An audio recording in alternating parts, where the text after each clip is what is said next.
हम लोग बात करेंगे सेकेंड नंबर पे जो अभिक्रिया आती है सिलेबस के अकॉर्डिंग, उसका नाम है अपघटन अभिक्रिया या वियोजन अभिक्रिया। यहाँ सीधे सीधे हम बात करेंगे वियोजन, ये दूसरे नंबर पर है वियोजन अभिक्रिया। इस वियोजन का मतलब होता है टूटना, और इसको हम लोग अपघटन अभिक्रिया के नाम से भी जानते हैं। ब्रेक होता है जिसको हम लोग बोलते हैं डीकम्पोजिशन रिएक्शन। क्या बोलते हैं? Decomposition reaction. डीकम्पोज हो जाना मतलब टूट जाना। तो कोई अभिक्रिया किसी कारण की वजह से टूटती है। जैसे मान लिया जाए एक जल है, जब उसे गर्म करेंगे तब टूटेगा हाइड्रोजन और ऑक्सीजन में, इसमें विद्युत धारा प्रवाहित करेंगे तो टूटेगा, धूप में रखेंगे तो टूटेगा। तो इस प्रकार से हमने 3 भागों में रासायनिक अभिक्रिया को बांटा था, और इसमें हमारा जो सबसे मोस्ट इम्पॉर्टेंट है वह वियोजन है कि वियोजन अभिक्रिया कहते किसे। जैसे मान लिया जाए हमारे पास KClO3 या पोटेशियम क्लोरेट हो, या मान लिया हम जल ही की बात करते हैं, तो जब हम जल को तोड़ेंगे तो यह हाइड्रोजन और ऑक्सीजन में टूटेगा, लेकिन टूटने की वजह तो बनेगी ना। यहाँ पे हम गर्म करके हीट करके थर्मल डिकम्पोजिशन बोलते हैं, यानी हम उष्मा के द्वारा यदि हम तोड़ते हैं तो उसमें उष्मीय अपघटन कहते हैं। लेकिन हमारा वियोजन अभिक्रिया है वह अभिक्रिया जो कोई पदार्थ 2 या 2 से अधिक भागों में बंट जाता है या टूट जाता है। जो हम संयोजन अभिक्रिया कह रहे थे उसी का उल्टा चलना है, उसका क्या करना? उल्टा चलना। जैसे हमने पहले इसको इस साइड में रखा था, जो दोनों को जोड़ा और एक नया पदार्थ बना था, लेकिन यहाँ हमने क्या किया? उल्टा कर दिया। लेकिन ये सारे रिएक्शन हमेशा उल्टे नहीं होते, सब पे अप्लाई नहीं होते, ये भी बात याद रखना पड़ेगा। एक बात और याद रखेगा, everything is possible in chemistry. कुछ भी संभव है, हो भी सकता है, नहीं भी हो सकता है, ये भी हो सकता है, वो भी हो सकता है। एनीवे हम कॉन्सेप्ट पे चलेंगे एक एक करके, तो हमारी प्रॉब्लम सॉल्व होती है। एक बार सोचेंगे सब कुछ आ जाए, इम्पॉसिबल। तो कहता है कि वियोजन अभिक्रिया किसे कहते हैं? तो यहाँ लिख सकते हैं जब किसी पदार्थ को अभिक्रिया कराते हैं, अभिक्रिया कराते हैं तो वह 2 या 2 से अधिक भागों में टूट जाता है, टूट जाता है। उसे क्या कहते हैं? वियोजन अभिक्रिया कहते हैं।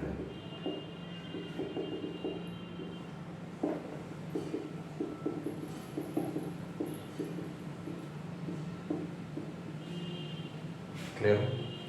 ये कहा है कि हमें कोई पदार्थ लेना है, उसको अभिक्रिया कराना है, और अभिक्रिया कराएंगे तो वह 2 या 2 से अधिक भागों में टूट जाएगा, वियोजित हो जाएगा, ब्रेक हो जाएगा, डिकम्पोज हो जाएगा, और ऐसी अभिक्रियाओं को हम लोग कहते हैं वियोजन अभिक्रिया। अब इसकी वजह भी बनती है कि यह कैसे कैसे डिकम्पोज होगा, कितने भाग में टूटेगा, इसकी एक समस्या भी है। तो इसके 3 वजह हैं, और तीनों की वजह से हमने क्या किया था? 3 भाग में इस अभिक्रिया को बांटा था। लेकिन हमारी यहाँ समस्या है वियोजन अभिक्रिया कि जब हम किसी पदार्थ को क्या करते हैं? 2 या 2 से अधिक भागों में बांटते हैं। जैसे मान लिया जाए कि हमारे पास जो है CaCO3 है, अब इसको हमने हीट किया, ये बढ़ गया CaO प्लस CO2 में। तो आपको देख के पता चल जाएगा कि इस साइड में एक यौगिक है, एक कंपाउंड है, और दाहिने साइड में 2 या 2 से अधिक है। तो इसे हम वियोजन अभिक्रिया कहते हैं। और इस वियोजन अभिक्रिया के 3 भाग हैं, 3 पार्ट हैं, यानी कि यह 3 प्रकार का होता है। जिसमें से हम पहले बात करेंगे इसका उष्मीय वियोजन का। इसके जो पार्ट हैं, पहला है उष्मीय वियोजन, उष्मीय वियोजन अभिक्रिया। अब इसको भी देखा जाए, ये उष्मीय वियोजन अभिक्रिया कहते हैं। वह अभिक्रिया क्या लिख सकते हैं? वह अभिक्रिया जिसमें पदार्थ का वियोजन, जिसमें पदार्थ का वियोजन, पदार्थ का वियोजन ऊष्मा के कारण होता है, ऊष्मा के कारण होता है, उसे ऊष्मीय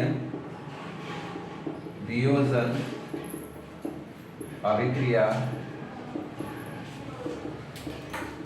करते हैं। अब जैसे मान लिया जाए CaCO3 और यहाँ पे हम लिखेंगे ऊष्मा, और इस ऊष्मा की जगह पे यदि आपको लगता है कि ऊष्मा नहीं लिखना है तो आप एक त्रिभुज बना दीजिए जिसका मतलब ही है ऊष्मा, और ये टूट जाता है CaO प्लस CO2। समस्याएं और भी आती, क्यों टूटेगा, कैसे टूटेगा, तो यहाँ हमारा मुद्दा ये नहीं है। हमारा मुद्दा है कि इस रिएक्शन को लिखना है, जब हम गर्म करेंगे तो यह दो भागों में टूट जाता है, एक CaO और ये CO2 में। तो इसके दो भाग होते हैं, ठीक है। हो सकता है 3 भाग भी हो जाएं, 4 भाग भी हो जाएं, तो अलग अलग पदार्थों के ऊपर निर्भर करता है। लेकिन ये कहता है कि जब कोई पदार्थ जो है ऊष्मा के कारण टूटता है तो उसमें हम लोग ऊष्मीय वियोजन करते हैं।